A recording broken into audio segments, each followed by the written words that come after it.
programa Nota 10, tá certo? Vamos então agora, dando sequência à primeira apresentação de dança de hoje. Então a gente chama Márcia Juliana Vilela e Cláudia Furlaneto.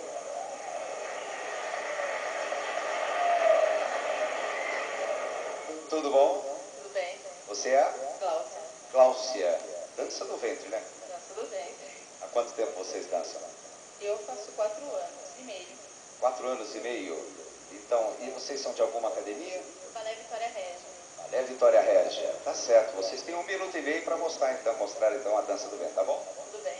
Boa sorte para vocês. Vamos acompanhar.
Muito bom.